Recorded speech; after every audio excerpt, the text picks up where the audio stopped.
Previously on Rockstock Channel. When we're doing our mapping and sampling, they confirmed that there's 11 mineralized zones on the Milne trend itself. Drilling started end of October, and we drilled approximately 5,000 meters. In January, we drilled another 3,500 meters. To this point, today, we've drilled now 12 holes. We're just finishing up the 18th hole. And we've gotten about 3,500 meters in so far, which is really, really good. We've hit mineralized pegmatite in every single hole. We hit, 194 meters in one interval. In one interval, that was 86.6 meters of spodumene pegmatite. Welcome back to Rockstock Channel. It is Wednesday, December 11th, and we are back with Alicia Milne, CEO of Q2 Metals, who has had an exceptionally exciting time since our April and June introductions of this story to our Rockstock Channel viewers. Q2 Metals trades on the Toronto Venture Exchange, ticker symbol QTWO, and on the OTCQB exchange, ticker symbol QUEXF.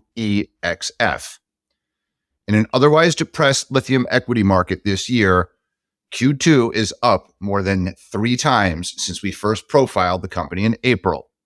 The current stock price of 98 Canadian cents equates to a market cap of about 130 million Canadian or 100 million US dollars.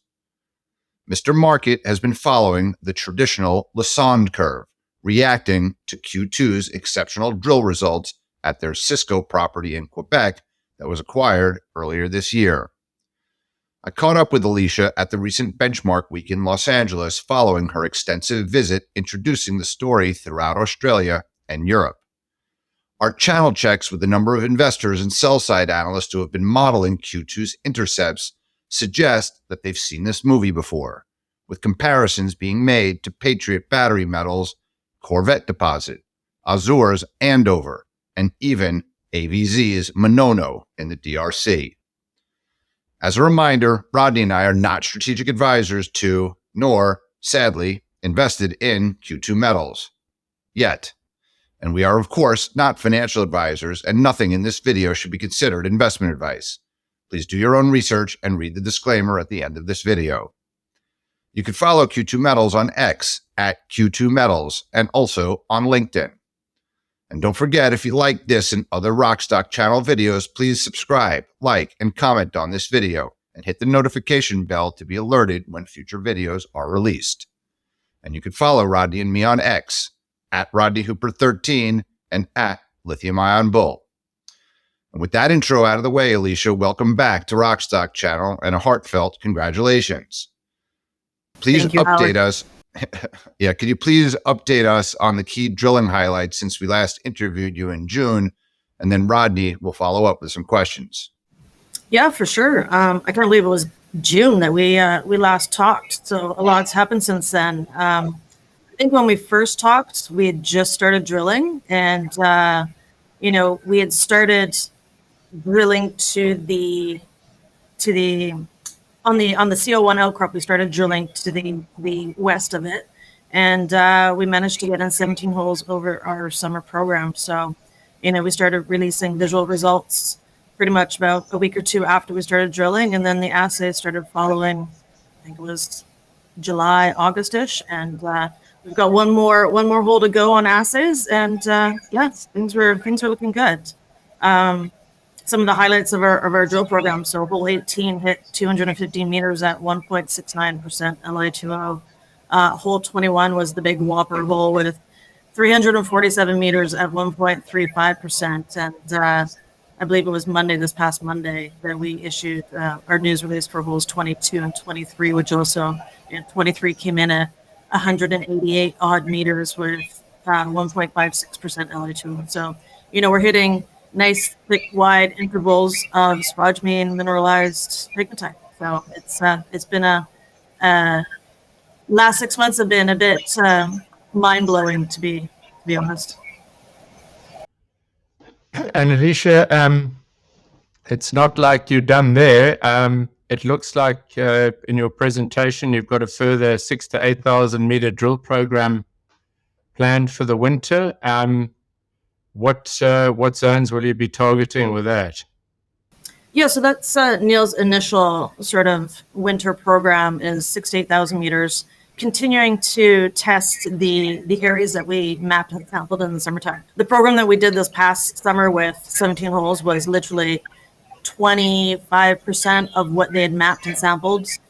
So, we have our work cut out for us. We're going to be continuing down to the south and to the southeast and continuing to test the outcrops.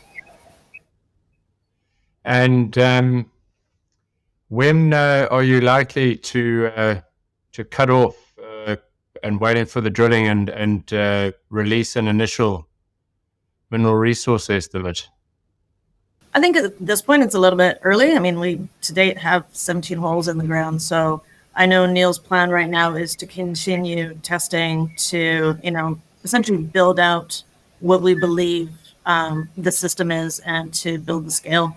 Continuing to step out as we did this past summer, with 200-meter step outs, and then eventually in the summertime go back there and start infilling, leading up towards potentially a resource. Okay, great. And you also did some preliminary met test work. Have you had any feedback yet from that? Not yet. That's all lined up, ready to go. We're literally just waiting for these last 3 holes to come in. So 2 are in, and we're just waiting on the final one. And the lab's ready to go. So Neil's talked to them quite a bit, and it's just a matter of getting that final assays in on hole 20, which hopefully will be in the next week or 2. And is that going to be done locally? Yeah, it's the same lab that we used to do our assays. They're got everything queued up to do the met work as well. And it's just going to be preliminary met work. Again, we've just started drilling this program, so, it'll be a preliminary met work, and then in the summertime, potentially we'll be doing some more extensive stuff. So, Alicia, another major announcement that you recently had was the significant expansion of mineral claims at the Cisco property. It looks like you're up to around 40,000 hectares. Can you just describe for us the background on that and the benefit of that expansion? Yeah, for sure. So we acquired, like you said, a considerable amount more ground in the area that will essentially cover off road access for permitting potentially in the future sort of development scenarios.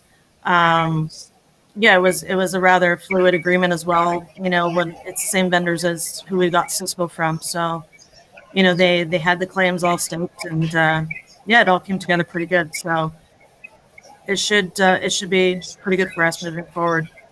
And it also covers off more of the greenstone area as well that we have to test. That's always good. And if you can, it's a question that always comes up with Canadian properties and so on, but if you could just reiterate and update on anything with available infrastructure in the region that you're in. Yeah, for sure. So we're at the lower part of James Bay area, which, in all manners of speaking, we're close to the nearest local town called Metallurgical. It's 150 kilometers to the south of us. It's the railhead for the Canadian National Railway. So, that's going to be a hub, I think, in the future for companies potentially shipping product in and out of northern Quebec. So it's nice to be that close. You can take a flight from Montreal to either Val-d'Or or Rouyn-Noranda and drive straight to site, and you're there probably within 3 or 4 hours. So it's nice to be very close to infrastructure. And where would the logical place be to source or house staff for the site? Metallurgical, I know, talking to the deputy, I think he's the mayor of Metallurgical. They actually have warehouse storage space, and they store stuff for other companies and for Hydro-Quebec. So, there would be potential to store stuff there. In Val-d'Or, in Rouyn, I mean, you're close enough to civilization. You're close enough to major towns in the area that it wouldn't be too far out of the way to house stuff in warehouses. And how far advanced are you on your baseline studies? And how are your relations with the local communities going? So baselines, we've got a company doing a scoping study right now, and I believe this winter they're going to be starting to do some initial studies for like large wildlife in the area, and then it'll just continue to progress as we continue working at Cisco. And we're in the Namaska Cree Nation territory, and so far the communications have been good. They have the Namaska lithium mine, the Wabuchi, up by them, so they're very well versed in mining in the area. And yeah, we've talked to them, and we'll continue to do outreach with the local communities. Okay, great. And you had about $7.5 million in cash at the end of August. However, you've got quite a few options and warrants that are in the money. Some are expiring, I think, this month, and then in Feb, worth about $9 or $10 million. Have any of those been exercised? Are you likely to receive, because they're quite deep in the money, are you likely to receive all of that inflow? Yeah, absolutely. So the December expiring ones, they expire, I believe, this Sunday. All that's left in those ones are essentially insiders because we've been blacked out since we started drilling. So, we're now out of blackout. So you'll start to see that on our insider reports that we've been exercising our warrants. I think there's about $300,000 left of those ones. And then the February ones, they continue to come in on literally a daily basis because, as you mentioned, they're in the money. They're at 60 cents. And there's, I think it's approximately $8 million that's left to come in on those warrants. So I think Neil mentioned it in one of his interviews the other day that as those warrants come in February, potentially if they all come in, I mean, that's an additional $8 million that he's going to have to spend and can increase the scale and the scope of his program. As you're bringing this up, I'm sorry to interrupt, Rodney. I'm just thinking like the stock hit, I don't know how high it was, but it's been a little bit under pressure and has barely reacted to your most recent, mega hole. I'm just wondering if these options exercises are kind of being done on a cashless basis with some of the holders, meaning, there's some selling, in connection with the buying and the exercise. Yeah, potentially. Yeah, you don't know that definitively because you're just getting the cash, I guess, from whatever broker from the exercise, but you don't know if it's being done on a cashless basis or yeah, or I don't get any information on that, but yeah, I mean, okay, from a junior company point of view, and from somebody who's invested in junior companies, when the stock is well in the money like that, I mean, I would suspect some people are taking money off the table because it's the nature of the game, right? For sure. Okay. But there could be some are wondering, obviously it's depressed lithium price environment. If it were a more bullish environment, your the Lassonde curve would probably be even steeper here, but just it's the end of the year. I guess you wouldn't be getting tax losses or you wouldn't be being sold for tax losses. But, I just feel like there's probably some trading dynamic affecting your stock because of these warrant exercises that once they're expired in February, that overhang would disappear. And, with fresh eyes, at the beginning of the year and going into PDAC and hopefully, fingers crossed, a better price environment for lithium and Trump's inauguration, right? Like that overhang would be gone and, you'd have more buyers than sellers, but, who knows? All right, Rodney, continue. Alicia, I make it then if all the warrants and options exercise, you'll have about roughly, let's call it 17 million based on the August number. What kind of length of runway does that give you? Well, it's actually about 13 million right now because of the December expiring warrants that have come in. But it gives us considerable runway to continue building out the scale of the mineralized system at Cisco. So, we're looking forward to getting back out there and getting drilling again. It's going to be an exciting year, I think, for 2025 for Q2. And a little early because you still have a bit more drilling to do before the MRE. But your thoughts on going forward and what in the future would be likely a good partner for the company? Well, we haven't really gotten to to that stage yet. I think right now we're just keeping our heads down. We are financed. We do have money to continue drilling to do all the things that we have set out to do so far with our winter program. And as I mentioned, with the warrants coming in, that just adds to the amount of money we have to work with. So, potentially, if all of the warrant money came in February, we would have enough money to continue on through the summertime and continue on with 2 drills, just building the scale of Cisco and then starting to infill, like I mentioned. And do you feel that the importance of critical minerals and what's going on geopolitically is likely to improve and possibly accelerate the permitting process in Quebec? I would hope so. I'm no expert on it, but I think the demand for lithium will continue. And the permitting process currently is what it is, and I would hope that the governments would recognize that you do need to have the product going to the end users and helping us out at some point. There's lots of battery making factories and such down in Bécancour that need product. So I would hope that they would be more supportive. And are you still getting a good and high level of engagement from the Quebec government? Yeah, absolutely. They've been great. Actually, they're a good government to work for, or to work with, I should say. Quebec is actually a great province to work in. I've had various talks with different levels of government investment funds and such, and they're all there. They all are excited to see what we have and to support us as we go. Okay, great. Howard? Yeah, I was just calling up the map here, and we'll definitely put it up here.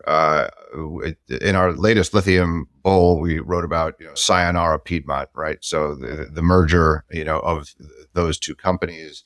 But the fact that they've brought on the North American Lithium Project here, which Keith Phillips was always talking about, like the locations matter in Quebec, and North American Lithium in the Val d'Or region is unique. May not be the best deposit, but geographically it's quite unique. But the fact that it's now 3rd time's a charm at nameplate capacity, hopefully we'll start making some money if lithium prices rise a bit. But just we've been arguing that the headwind of Nemaska failure, the headwind of the North American Lithium prior failures is going away with the success of that mine, now properly developed. But along the way is that a lot of discoveries have been made. Your discovery, the Corvette deposit, Adina, and this is all good for Quebec, right? The more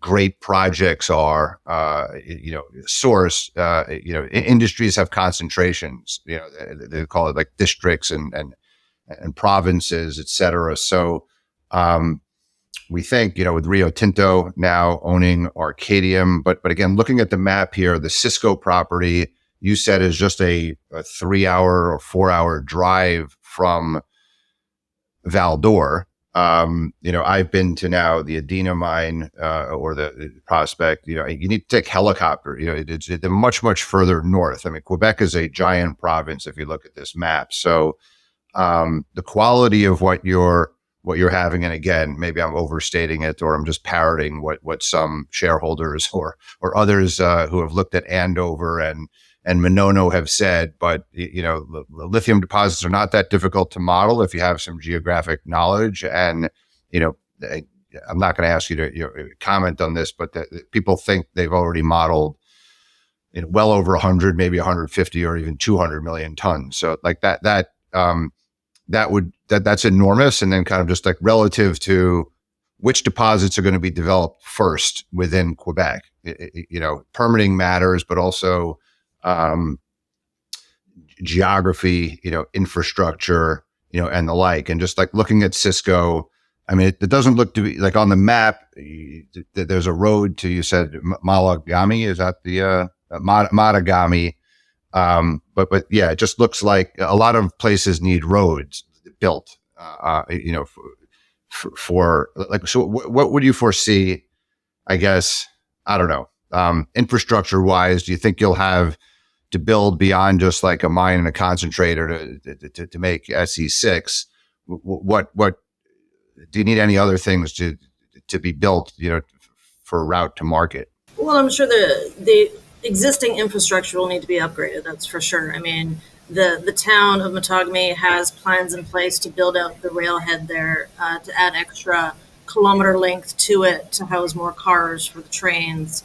The power in the area, there's lots of power in the area because you have the hydro dams to the north of us. Getting in power to the site, like there's all sorts of things that come into play, when you want to actually build a mine and put it into production. So, I think over the next 2 to 3 years, potentially a little bit longer, that I think there's going to be a good push in Quebec to build up the infrastructure in the area. You have, the Shakachuanan project.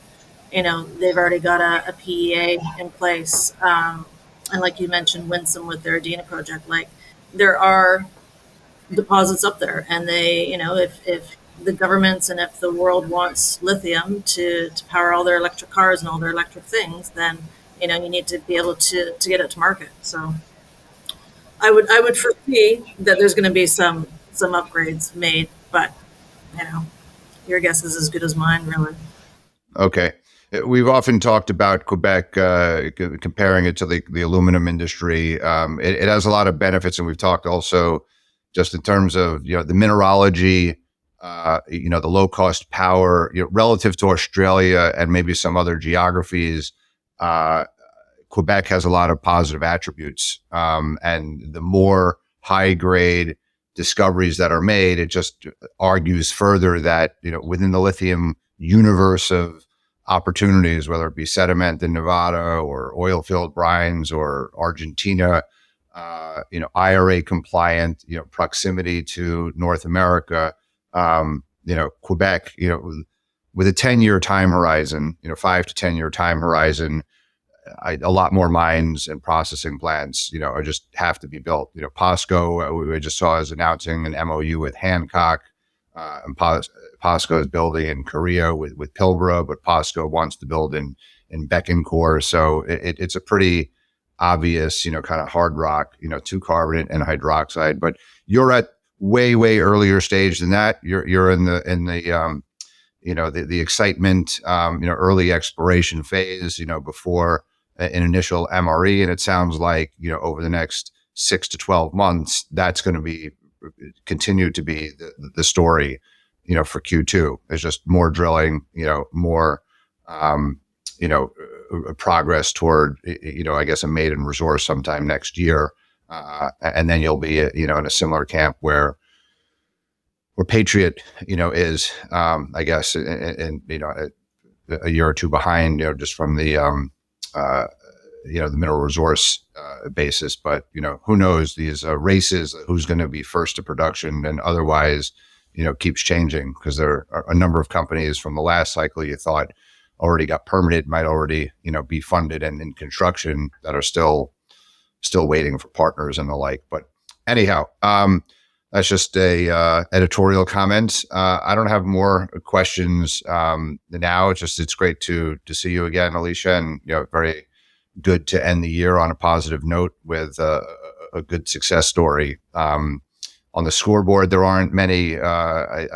We'll see how it looks at the end of the month, but you've got to be near the top, if not the best performing year to date on the scoreboard. So it's great. And we've been, fortunate and glad. We've had a lot of new companies, come on the podcast, this year through our Getting to Know You series. And it's great.